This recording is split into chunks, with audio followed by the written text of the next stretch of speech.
అశ్వేష్టంలో గ్రంథంలో ఎచ్చోట వచ్చిన వాగ్దానం.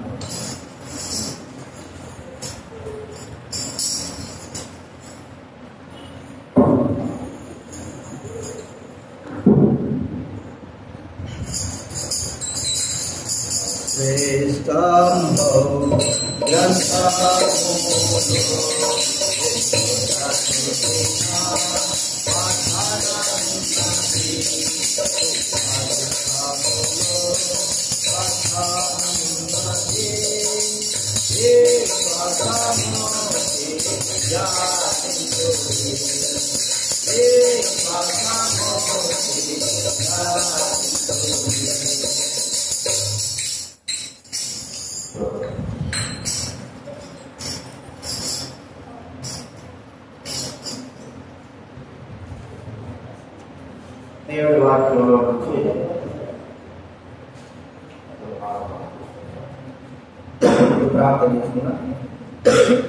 ప్రార్థన చేసుకుంటారు.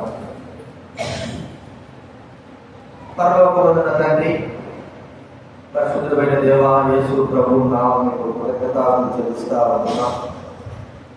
ఈరోజు నేను ఈ పాఠంలో వచ్చి ఆరాధించేటువంటి నామములను స్మరిస్తున్నాను.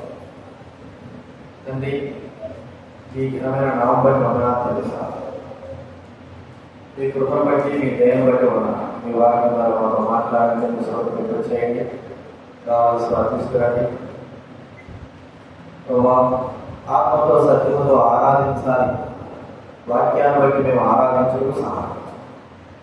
ఈ కృప మేము కోరుకుంటున్నాం. మిమ్మల్ని స్తుతించి ఆరాధించే బాధ్యతలు మాకు విధానించినందుకు స్తోత్రం. వారి రాజులో వారిని నడిపించవలసిన అవసరం, భయభక్తులు దయచేవలసిన అవసరం. యేసు ప్రభువు నామమున ప్రార్థించి వేడుచున్నాము తండ్రి. దేవుడి వాక్యంలో యోహాను రాసిన సువార్త, యోహాను రాసినటువంటి సువార్త 1వ అధ్యాయం మొదటి బైబిల్ వెనక నుంచి 51 పేజీ, కొత్త నిబంధనలో 80 పేజీ.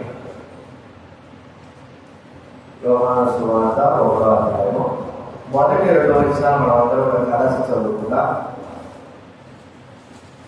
అందరూ చదువుదాం. అప్పుడు అమ్మాయి గుర్తు దైవీ గుర్తు దైవీ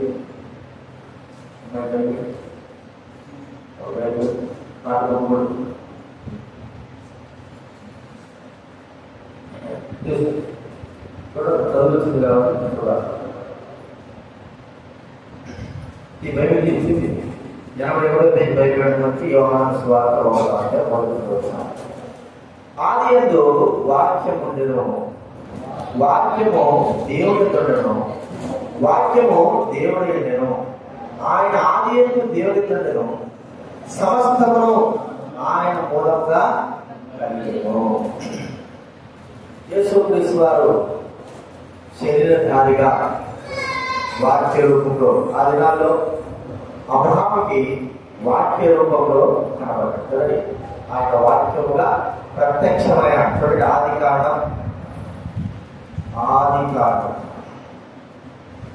15వ బైబిల్ ముందు భాగం నుంచి ఫస్ట్ నుంచి బదులుపై ముందు నుంచి బదులుపై ఆది కాండం 15వ మొదటి వచనం చదవడం. ఇది జరిగిన తర్వాత యెహోవా వాక్యము అబ్రాహామునకు దర్శనమందు వచ్చి, యెహోవా వాక్యము ఆదిలో ఉన్నవాడు.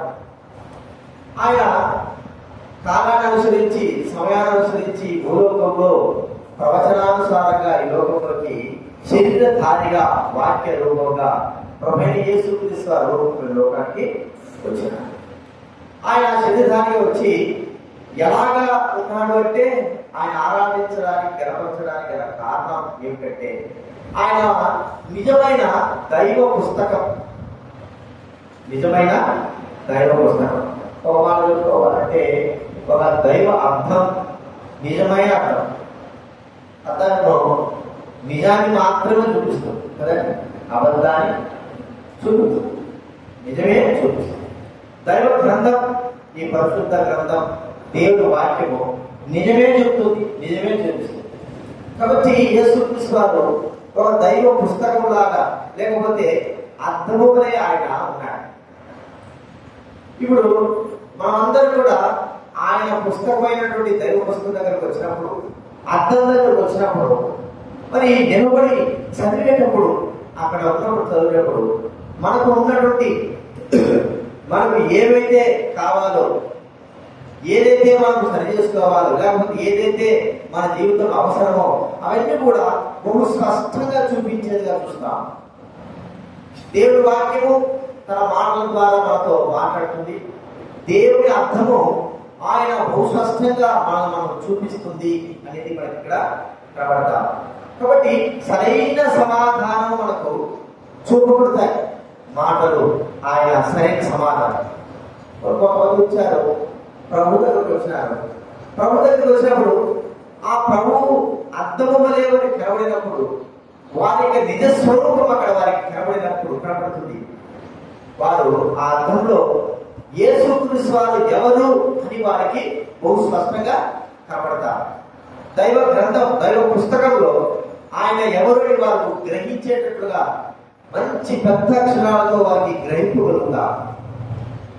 ఇది మాకు ఒక విధానం అర్థం చేసుకుంటే, ఆయన నిలబడి మన విషయమై ఆయన ఏమై ఉన్నాడు అనేది బహు స్పష్టంగా కనబడడం మనం చూస్తాం. ఒక విషయం మనం గమనిస్తే, ప్రభు అయిన దేవుడు యేసుక్రీస్తు వారు జీవించిన దినాల్లో అనేకమైన వారు రోగిష్ఠులు కావచ్చు, చనిపోయిన వారు కావచ్చు, వారందరూ కూడా ప్రభు దగ్గరకు వచ్చినప్పుడు, ప్రభు అర్థమై ఒక దేవుడు వాక్యమైన ప్రభు దగ్గరకు వచ్చినప్పుడు వారికి కనబడినటువంటి బహు శ్రేష్టమైన మాటలు మనం చెప్పుకోవచ్చు. వాటి కూడా మనం చూస్తా ఉంటే చూడండి, లూకా సువార్త 13వ అధ్యాయం. లూకా సువార్త మనము ఎలాంటి అనుభవం ఆయన దగ్గరకు వచ్చినప్పుడు కలుగుతా ఉంది అని మనం చూస్తాం. లూకా సువార్త 13వ అధ్యాయం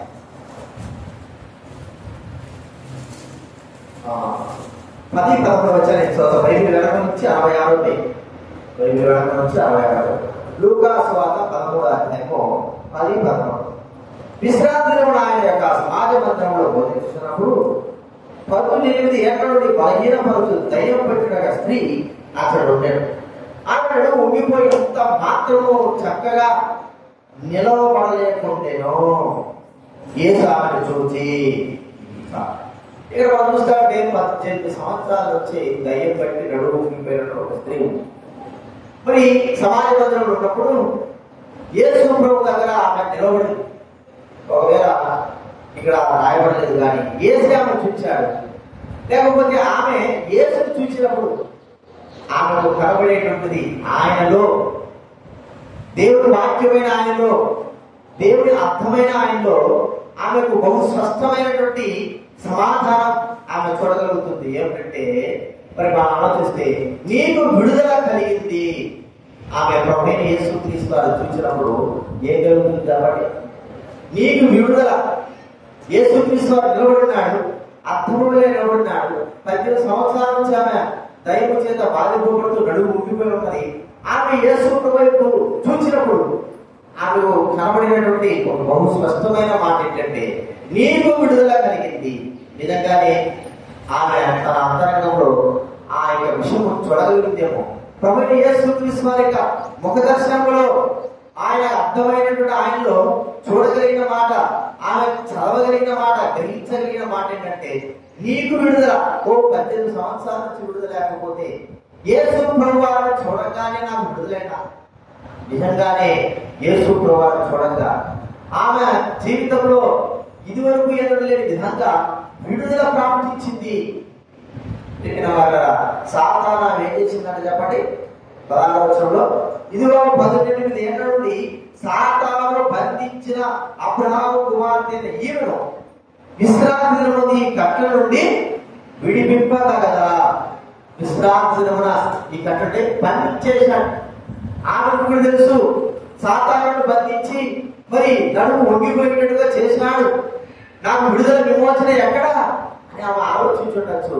యేసు ప్రభువును చూడగానే, దేవుడి వాక్యమైన అర్థమైన యేసు ప్రభు చూడగానే ఆ అర్థంలో బహు స్పష్టంగా ఆమెకు కనబడిన మాట ఏంటంటే నీకు విడుదల కలిగింది.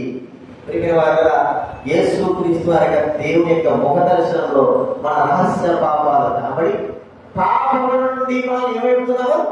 విడుదల పొందుతున్నాం. అందుకే కీర్తన గ్రంథంలో చూస్తే చూడండి, కీర్తన గ్రంథము 54వ అధ్యాయం, కీర్తన గ్రంథం 54వ అధ్యాయం 7వ వచనం దయచేసి చదవండి. ఆపదలన్నిటిలో నుండి ఆయనను విడిపించి ఉన్నాడు. నా శత్రువుల గతిని చూచి నా కన్ను సంతోషించుతుంది. ఆపదలన్నిటిలో నుండి, శత్రువుల యొక్క అన్ని విధాల నుండి నన్ను విడిపించున్నాడు. నా పాపం నుండి, అపవాదు నుండి నాకు విడుదల, విమోచన కలిగించున్నాడు. యేసు ప్రభు వైపు చూడగానే, అర్థమైన ప్రభు వైపు చూడగానే నాకు కనబడింది ఏంటంటే ఆ స్త్రీ చెప్పగలుగుతుంది, నీకు విడుదల ప్రాప్తించింది. ఇది కాక మన జీవితంలో కూడా యేసు ప్రభు చూసినప్పుడు మనకు గొప్ప విడుదల. ఎంత ఇలాంటి విడుదల? పాపం నుంచి, అపవాదం నుంచి, శత్రువుల నుంచి, మోసం నుంచి, అన్నిటి నుండి మనకు గొప్ప విడుదల కలిగింది. ఎవరు చూస్తే కలిగింది? సాటి మానవులు చూస్తే కలిగిందా? లేకపోతే వేరే వాళ్ళు చూస్తే కలిగిందా? కాదు. యేసు దేవుని వాక్యమైన, అర్థమైన ప్రభువును చూసినప్పుడు మనకు కలిగింది. మనకు రాబడిన మాట ఏంటంటే ఆయనలో నీకు విడుదల, విమోచన కలిగింది. 18 ఏళ్ల నుండి ఆమె విడిపించుకోలేని అపవాది నుండి, తన నడుము వంగిపోయిన స్థితి నుండి, బంధింపబడిన స్థితి నుండి యేసు ప్రభువు చూడగానే ఆమె ఏం కలిగిందండి? విడుదల, విమోచన మన జీవితంలో అదే జరిగింది. అందుకే మరి నీ ముఖ కాంతిలో మా రహస్య పాపాలు గడపడుతున్నాయి. వాటి నుండి అన్నిటి నుండి విడుదల, విమోచన మాకు కలిగింది. ప్రియమైన వారా, అర్థమైన యేసు క్రీస్తు వారు, దేవుడు వాక్యమైన యేసు క్రీస్తు వారు ఆ లోటి మనకు కనబడిందంటే విడుదల, విమోచన. ఇది 18 సంవత్సరాల నుండి మరి దయ్యం పట్టిన స్త్రీ ప్రభు వైపు చూసినప్పుడు, అర్థమైన ప్రభు అయిన యేసు క్రీస్తు వైపు చూసినప్పుడు ఆమెకు రాయబడిన మాట, చదివిన మాట ఏంటంటే విడుదల, విమోచన కలగడము. ఇంకా ఎన్నో మాటలు మనం చదువుకోవచ్చు. చూడండి, యోబు గ్రంథం 29వ అధ్యాయం, యోబు గ్రంథం దీంట్లోనే 29వ అధ్యాయము 12వ వచనం బలపెట్టిన తీరులను నేను విడిపించి తిని, నశించుటకు సిద్ధమై ఉన్న వారి దీవెన నా మీదికి వచ్చి నేను విడిపించి తిని. మొరపెట్టిన దీవులైన వారు, దీవుల వారా, విడుదల, విమోచన ఆ ప్రభువైన దేవుడు నాకు కలిగించిన వాడుగా చూసుకుంటున్నాం. కాబట్టి ఆ స్త్రీ తాను ప్రభు వైపు చూసినప్పుడు అర్థమైన ప్రభులో ఆమె కనబడింది ఏంటంటే తన విడుదల, విమోచన. ఇది మొట్టమొదటి చూసుకుంటున్నాం. రెండవదిగా అర్థమైన ప్రభు, ధర్మశాస్త్ర దేవుడు వాక్యమైన ప్రభువులు వైపు చూసిన వారికి కలిగింది ఏంటంటే చూడండి, మార్కు సువార్త 5వ అధ్యాయం, మార్కు సువార్త 5వ అధ్యాయం. ఇక్కడ మనకు మరో స్త్రీ కూడా కనబడుతుంది. మార్కు సువార్త 5వ అధ్యాయం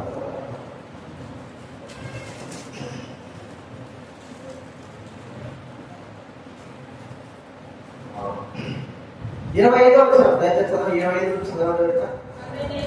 12 ఏళ్ల నుండి రక్తస్రావాల రోగం కలిగిన స్త్రీ ఉండెను.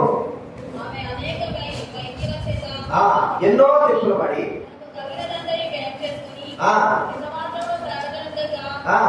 మరింత సంకటపడను.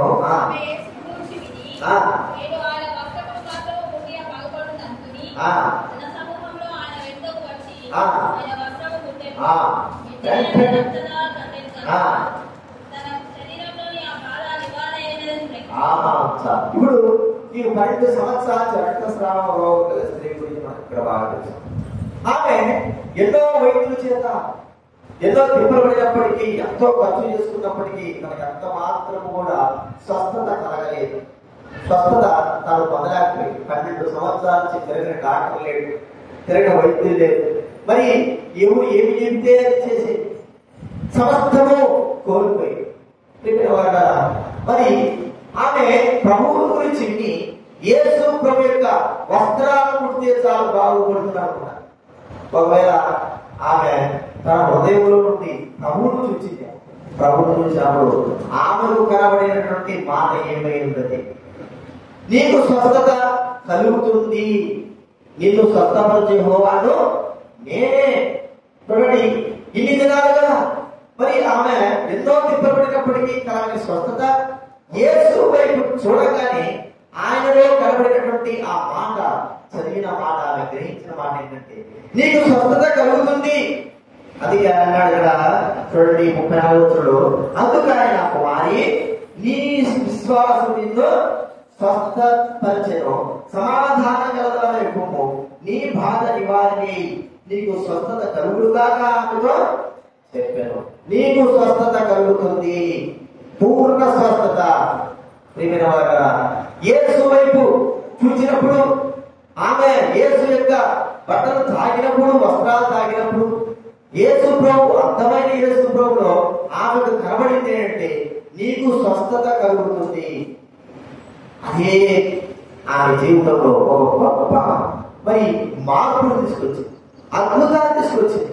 ఆమె మరి ఎన్నడూ వినని రీతిలో బహు మరి స్వస్థత పొందిందిగా మనం చూస్తా ఉంటున్నాం. ప్రభు అన్నాడు నిన్ను స్వస్థపరిచే యెహోవా. మన విషయమైతే ఎలాగ మన స్వస్థత కలిగించాడు ఆయన? మన స్వస్థత ఎలాగుంది? బైబిల్లో చెప్తా ఉంది, యేసు క్రీస్తు యొక్క మరణము, తాను పొందిన దెబ్బల చేత మనకు స్వస్థత కలుగుతాం. ఎలాంటి స్వస్థత మన జీవితంలో స్వస్థత అంటే యెషయా గ్రంథం 1వ అధ్యాయం, యెషయా గ్రంథం 1వ అధ్యాయము 6వ వచనం చదవండి. 5వ వచనం, నిత్యము తిరుగుబాటు చేయొచ్చు, ప్రతివాడు నడులెత్తిని వ్యాధి కలిగి ఉన్నాడు,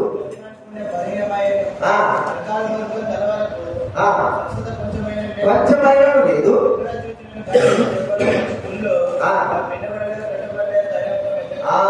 పిండబడలేదు, కట్టబడలేదు, తైలంతో మెత్తని. రోగంతో ఉంటున్న మానవుడు, స్వస్థత లేకుండా ఉంటున్న మానవుడు ఎలాగ స్వస్థత పొందాడండి? ఎలాంటి స్వస్థత? ప్రభు వైపు చూసినప్పుడు ఆ ప్రభు దగ్గర ఉంటున్న మన స్వస్థత ఎలాగ వచ్చిందంటే చూడండి, యెషయా 53వ అధ్యాయం,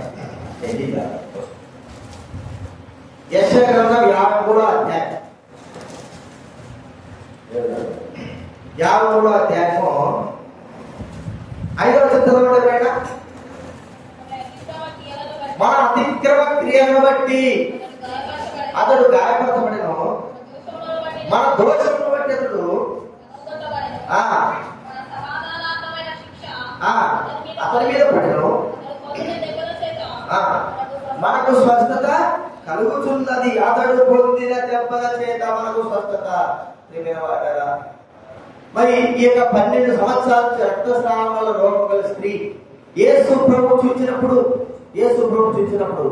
ఆయనలో, అర్థమైన ప్రభులో, వాక్యమైన ప్రభులో ఆమెకు కనబడింది ఏంటంటే నీకు స్వస్థత కలుగుతుందా. మన విషయానికి వస్తే మనకి ఎలాగా స్వస్థత కలిగింది? యేసు క్రీస్తు వారు పొందిన దెబ్బల చేత మనకు స్వస్థత.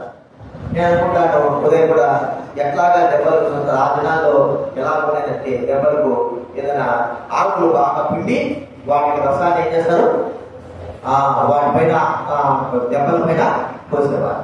మరి యేసు క్రీస్తు వారి యొక్క స్వస్థత మనకి ఎలా కలిగిందని ఆలోచిస్తే ఆయన తన శరీరాన్ని బాగా నల్లగొట్టి శరీరంలో నుండి వచ్చినటువంటి రక్తమును దెబ్బల చేత, యెషయా గ్రంథం 1వ అధ్యాయం చదువుకున్నాం కదా, మన తల నుండి అరికాల మొదలుకున్నటువంటి దెబ్బలకి ఆయన రక్తాన్ని ఏం చేశాడు చెప్పండి?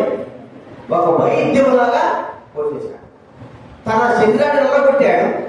శరీరాన్ని నల్లగొట్టి ఆ శరీరంలో నుండి వచ్చేటువంటి రక్తమును మన యొక్క ఆత్మ సంబంధమైనటువంటి మరి దెబ్బలకి, తల మొదలుకొని అరికాల మొదలుకున్నటువంటి దెబ్బలకి ఆయన రక్తాన్ని ఒక వైద్యంలాగా పిండినాడు.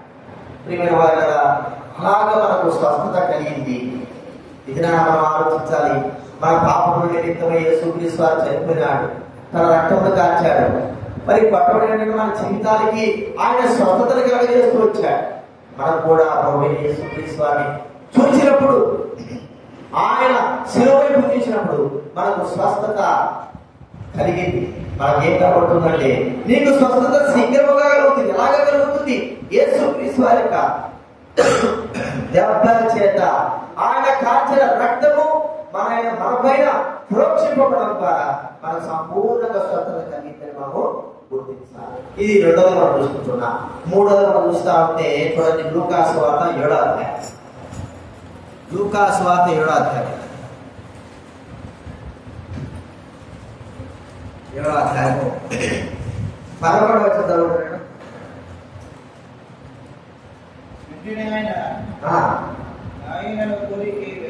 వెళ్ళుచుండగా ఆయన శిష్యులను జనసమూహం ఆయనతో కూడా వెళ్ళుచుండేది. ఆయన ఓ గవి మీదకు వచ్చినప్పుడు మోసుకొని పోబడుచుండెను. అతని తండ్రికి అతడు ఒక్కడే కుమారుడు. అతని తండ్రికి అతడు ఒక్కడే కుమారుడు.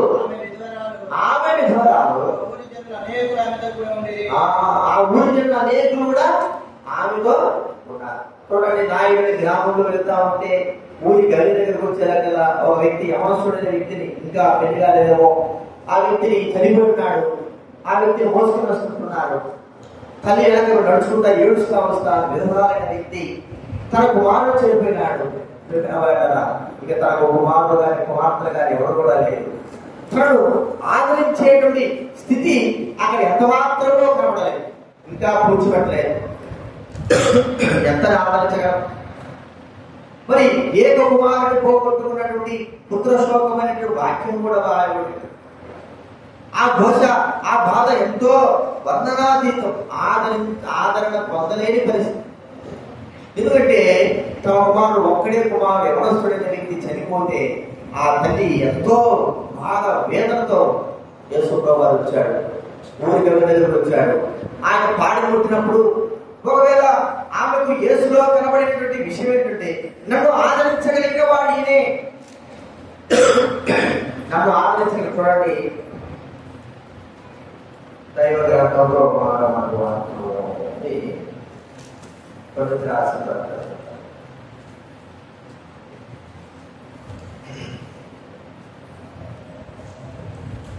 రెండవ కొరింథీ 2వ అధ్యాయము 13వ వచనం.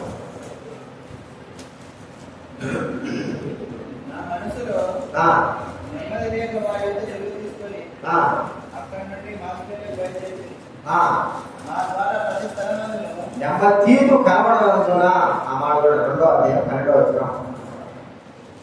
తీర్పు గురించుంటారు.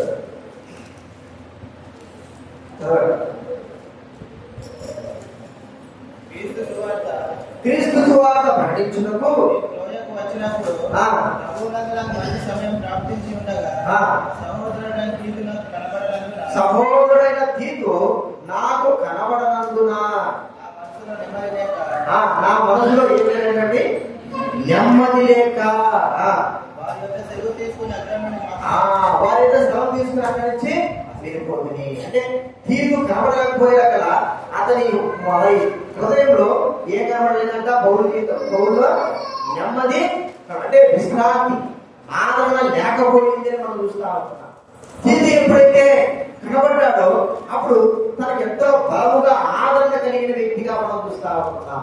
కాబట్టి ఇప్పుడే కనబడ్డదా, ఒక మానవుడు సాటి మానవుడు కనబడినప్పుడు ఎంత ఆదరణ ఉంటుందో, ఎంత నెమ్మది ఉంటుందో.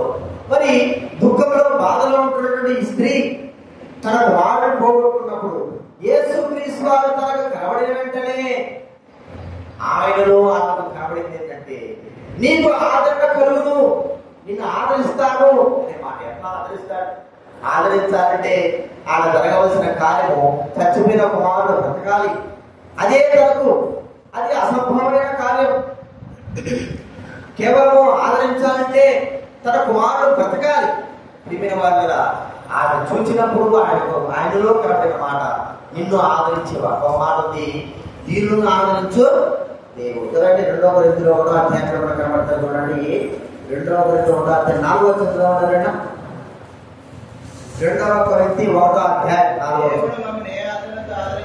దేవుడు మమ్మల్ని ఏ ఆదరణతో ఆదరించుతున్నారో ఆ ఆదరణతో ఎట్టి శ్రమలలో ఉన్నవారినైనను ఆదరించుటకు శక్తి గలవారు అవునట్లు ఆ. ఆయన మా శ్రమాంతటిలో మమ్మల్ని ఆదరించుతున్నాడు. ఆయన మా శ్రమంతటిలో మమ్మను ఏ ఆదరణతో దీవులను ఆదరించి దేవుడే మమ్మను ఆదరిస్తుంటున్నాడు. కాబట్టి ఆయన సమస్తమైన ఆదరణను అనుగ్రహించే దేవుడు అని మనం చూస్తాం. సమస్తమైన ఆదరణను మరి ఈ స్త్రీకి ఆయన నాయుడు గ్రామంలో ఉన్నటువంటి కుమారుడు పోగొట్టుకున్న స్త్రీకి ఎంతటి ఆదరణ కలిగిందంటే యేసుప్రభువు ఆ కుమారుడు బ్రతికించినాడు. బ్రతికించిన వెంటనే ఆమె కన్నీరు తొడవబడింది. గొప్ప ఆనందం, గొప్ప ఆదరణ, ఇక చెప్పలేనంత ఆదరణ యేసుప్రభువులో చూసిన ఆ నిజమైన మాట తన జీవితంలో నెరవేర్చబడిందిగా మనం చూస్తాం. మన జీవితంలో కూడా ఎన్నో విషయాల్లో ప్రభు యొక్క వాక్యము ద్వారా మనకు పరిపూర్ణమైన ఆదరణ. ఏ మానవుడు కూడా మరి మనం ఆదరించలేడు. దేవుడి వాక్యము చదవడం ద్వారా కష్టాల్లో, బాధల్లో, శ్రమల్లో, ఇరుకుల్లో, ఇబ్బందుల్లో ఉన్న మన జీవితాలకి ఆ వాక్యమే మనకు పరిపూర్ణమైన ఆదరణను అనుగ్రహించేదిగా చూస్తుంటున్నాం. ఆ వాక్యం యొక్క ఆదరణ లేకపోతే కదండి. కీర్తన కన్నా 119 కీర్తన 50 చదవండి. 119 కీర్తన 50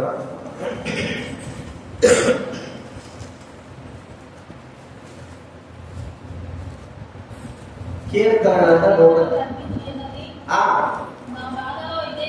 నా బాధలో ఇదే నాకు నెమ్మది కలిగించి ఉన్నది. నా బాధలో దేవుని వాక్యము మన జీవితంలో నెమ్మదిని, ఆదరణ కలిగించేది. అలాగే 94 కీర్తన 19 చదవండి.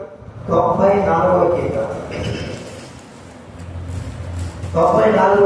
19 చదవండి. నా అంతరంగముందు విచారములు హెచ్చగా నీ గొప్ప ఆదరణ నా ప్రాణంలో నెమ్మది కలగ. ఏ గొప్ప దేవుడు గొప్ప ఆదరణ, దేవుడి యొక్క గొప్ప ఆదరణ నా ప్రాణానికి నెమ్మది కలగజేసి ఉన్నది. విధవరాలు, కుమారుడు పోగొట్టుకున్న స్త్రీ, ఆదరణ లేక ఉన్న స్త్రీ, ఎవరు ఆదరించదు, ఎవరు తనకు సాయం చేస్తున్నప్పుడు యేసు ప్రభువు నిలబడినప్పుడు ఆయనలో అర్థమైన ఆయనలో ఆమెకు కనబడింది ఏంటంటే నేను నిన్ను ఆదరించాను, నిన్ను ఆదరిస్తానంటే తన కుమారుడు బ్రతకాలి, బ్రతికితే తనకు ఆదరణ కలుగుతుంది. నిజముగా ఆమె కళ్ళ ఎదుట తన కుమారుడు బ్రతికాడు. తనకు నిజమైన ఆదరణ కలిగింది. మరి నిజమైన గొప్ప సంతోషము, నెమ్మది కలిగింది. మన జీవితాల్లో కూడా అదే మనం గుర్తిస్తుంటున్నాం. మనకు ప్రభువైన దేవుడు నిజమైన ఆదరణ శ్రమలలో, బాధల్లో, కష్టాల్లో ఉన్నప్పుడు దేవుని వాక్యము నెమ్మదిని, ఆదరణ అనుగ్రహించి మనకు సహాయం చేసిందిగా మనం చూస్తా ఉంటున్నాం. ఇది మూడోది మనం చూస్తుంటాం. నాలుగోదిగా మనం చూస్తామంటే ప్రభు యొక్క వాక్యము. మరి యోహాను సువార్త 13వ అధ్యాయంలో మన బాగా తెలుసు, చూడండి. యోహాను సువార్త 11వ అధ్యాయం.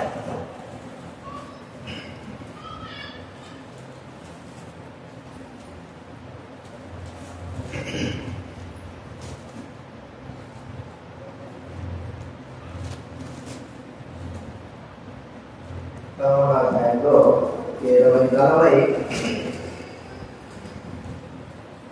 37వ చదవబడిన యోహాను సువార్త 11వ అధ్యాయం 37.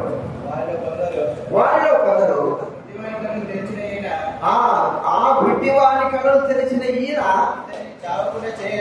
ఇతనికి చావకుండా చేయలేడని చెప్పి ఇక్కడ మనం చూస్తా ఉంటే మరి ఈ యొక్క లాజరు, మరియా మార్త యొక్క తమ్ముడు లాజరు చనిపోయాడు. వారిని అతన్ని సమాధిలో ఉంచున్నారు. మరి వారి ఎంతో బాధలో, వేదనలో ఉన్నారు. ఈ సమయంలో యేసుక్రీస్తు వారు దగ్గరికి వచ్చినప్పుడు అక్కడున్న ప్రజలందరూ కూడా లాజరు చచ్చిపోయాడు కదా. మరి లాజరు ఆ ముందు రోజుల్లో పుట్టివాడి కనులు, పుట్టువాడి కనులు తెరిచిన ఈ ప్రభు ఇతడిని చావకుండా చేయలేడా అని వారు అనుకున్నారు. కదా వారు సమాజం దగ్గరకు వచ్చినప్పుడు యేసు ప్రభు వారిని చూసినప్పుడు అర్థమైన ప్రభులో, జీవవాక్యమైన ప్రభులో వారికి కనబడింది ఏంటంటే ఈయన నిత్య జీవం కలిగిన వాడు, ఈయన చచ్చిన వారిని కూడా లేపగలిగినటువంటి వ్యక్తి.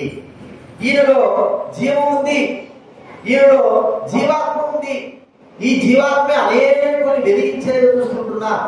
ఈయనలో వెలుగుంది, అనేకుని వెలిగించేదిగా చూస్తుంటున్నా. వారికి కనబడింది ఏంటంటే, నేను జీవము కలిగిన వాడను, నేను జీవించేవాడను. ప్రియమైన వారలారా, ప్రభువైన యేసుక్రీస్తు వారి గురించి ఆయన చెప్పిన మాట ఏంటంటే 25:13 అందుకు యేసు, పునరుద్ధారమును జీవమును నేనే. నా యందు విశ్వాసం ఉంచువాడు చనిపోయిన బ్రతుకును, బ్రతికి నా యందు విశ్వాసం ఉంచువాడు ఎన్నటికీ చనిపోడు. ఒక మాట చెప్పాలంటే జీవము అక్కడికి వచ్చేసి, దేవుని జీవం అక్కడికి వచ్చింది. ఆ జీవము వాళ్ళందరూ కూడా కనబడింది. జీవము ఈయనే, అందరినీ కూడా జీవింపజేసేవాడు. ఆయన తాగితే, ఆయన మాట సెలవిస్తే ఆయనలోని జీవం బయలుదేరి చచ్చిన వారిని కూడా బ్రతికించగలదు. మరి రాళ్ళు కూడా జీవం కలిగి కేకలు వేయగలవు. ఎన్నో అద్భుతాలు జరగలవు. మరి నశించిపోయేది కూడా మరి జీవం కలిగి ఉండగలదని వారు గ్రహిస్తూ వచ్చారు. వారు అనుకున్నట్టుగానే ఆయన నిత్య జీవం కలిగిన వాడు, ఆయన జీవం కలిగిన వాడు, నిత్య జీవం కలిగిన వాడు. ఆ నిత్య జీవము ప్రియమైన వారి లాజరు జీవితంలో కలిగింది. చచ్చినాడు, తిరిగి బ్రతికింపబడ్డాడు. చనిపోయిన వ్యక్తి తిరిగి బ్రతికింపడు. మా విషయంలో మనం ఆలోచిస్తే ప్రభువైన దేవుడు మన పరిస్థితి ఎలా ఉందంటే, నీవు బ్రతుకున్నావు కానీ చచ్చినటువంటి స్థితి ఎదిగిన వాడిని. ఒక మాట చెప్పుకోవాలంటే మనము అంతా కూడా బ్రతికే ఉన్నాము, చనిపోయినాం. కానీ యేసుక్రీస్తు వారు వచ్చి ఆ యొక్క శతాధిపతి యొక్క కుమార్తె దగ్గర కూర్చొని ఒక మాట అన్నాడు, చిన్నదానా లేరగానే ఆయనలో నుండి ఏం బయలుదేరింది చెప్పండి?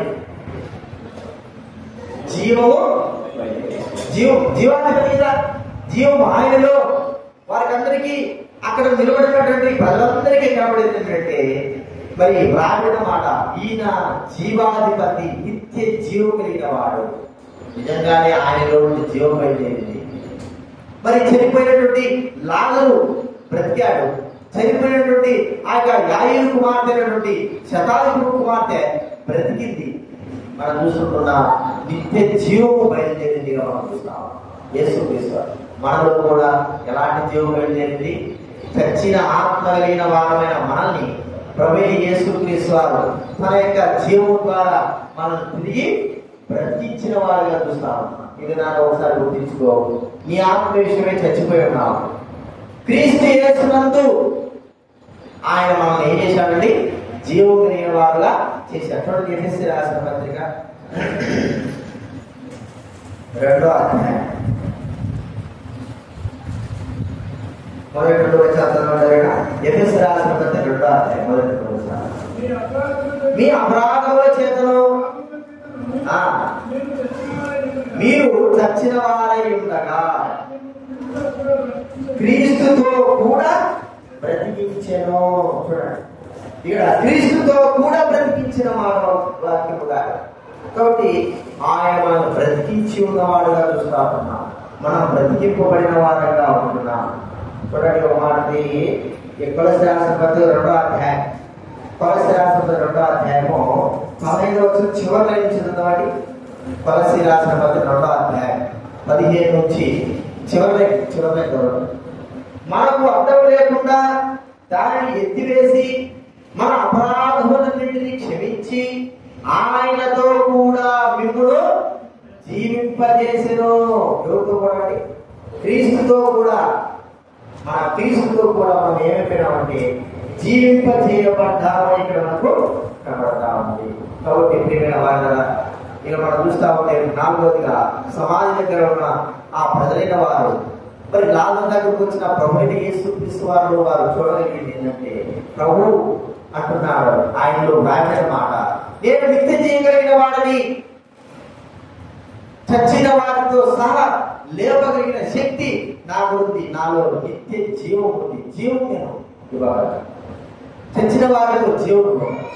ప్రియమైన వారలారా, అది చూడగలుగుతూ వచ్చారు. మన జీవితంలో చచ్చిన మన జీవితానికి జీవమైన యేసు క్రీస్తు వారు రావడం ద్వారానే మనం బ్రతికింపబడ్డాం. ఆయనలో ఉన్న నిత్య జీవం మనలోకి వచ్చింది కాబట్టి ఇప్పుడు ఈ దినాన మనము జీవించి ఉన్నామని గుర్తించుకుంటున్నాం. ఈ 400 విషయాలు యేసు క్రీస్తు అర్థమైన ప్రభులో ఒక్కొక్కరు చూడగలిగినప్పుడు వారికి కనబడిన మాట 18 సంవత్సరాల నుంచి మరి దయ్యం పట్టిన స్త్రీ చూసింది ఏంటంటే నీకు విడుదల ప్రాప్తించింది అన్నట్టుగానే ఆమె విడుదల కలిగింది. సాతాను నుంచి విడుదల పొందింది. 12 సంవత్సరాల నుంచి రక్తస్రావ రోగం గల స్త్రీ యేసును చూసినప్పుడు ఆమెకు కనబడింది ఏంటంటే నీకు పూర్ణ స్వస్థత కలిగిస్తారు. మన విషయమై అపరాధముల చేత మరి పట్టబడిన మన జీవితాలు యేసు క్రీస్తు తన శరీరాన్ని ఒక మరి ఆయన నలగొట్టబడ్డాడు, ఒక మందులాగా వాడాడు. ఆయన రక్తాన్ని మరి మన యొక్క శరీరం పైన, మన ఆత్మ పైన చచ్చినటువంటి దెబ్బల చేత ఉన్న మన ఆత్మ పైన పిండాడు. మనకందరికి కూడా పూర్ణ స్వస్థత కలిగింది. అంతమాత్రం కాదు, మరి ఆ యొక్క విధవరాలు తన కుమారుడు చనిపోయినప్పుడు యేసు క్రీస్తుని చూసినప్పుడు ఆయన కనబడింది ఏంటంటే నన్ను ఆదరిస్తాను నేను అన్నమాట. ఎంత దుఃఖంలో ఉన్న వారినైనా సరే ఆదరించినాడు. అక్కడ తన కుమారుడు బ్రతికించి ఆదరించినాడు. మన విషయమే మనం వస్తే మనకి ఎలాంటి ఆదరణ కలిగింది చూడండి. దేవుడి వాక్యము ద్వారా కష్టాల్లో, బాధల్లో, శ్రమలలో, ఇరుకుల్లో, ఇబ్బందుల్లో ఉన్నప్పుడు ఆయన వాక్యము చదవడం ద్వారా మనకి ఎంతో నెమ్మది, ఆదరణ కలిగిందిగా మనం చూస్తాం. 4వదిగా యేసు క్రీస్తు వారు మరి సమాధి దగ్గర, లాజరు సమాధి దగ్గరకు వస్తే అక్కడ ప్రజలైన వాళ్ళందరూ కనబడింది అంటే యేసు క్రీస్తు ఈయన నిత్య జీవం కలిగిన వాడు, జీవంలో ఉంది. అలాగే ఆ జీవము 4 రోజులే చచ్చిపోయి ఇంక దేనికి పనికిరాడు నుండి లాజరు శరీరంలో ప్రవేశించింది వాక్యము ద్వారా, మాట ద్వారా. చచ్చిన వాడు ఏమైనాడండి బ్రతికి బయటకు వచ్చాడు. మన విషయమే ఆలోచిస్తే చచ్చిన మన జీవితానికి దేవుని యొక్క మాట మన జీవితాన్ని ఏం చేసింది? క్రీస్తుతో కూడా మనం బ్రతికించబడ్డాము. ఈ 4 విషయాలు గుర్తుపెట్టుకొని ప్రభువు మనము హృదయపూర్వకంగా ఆరాధనలో ప్రవేశిస్తాం. లేచిన కూడా ఒక పాట పాడుకుందాం.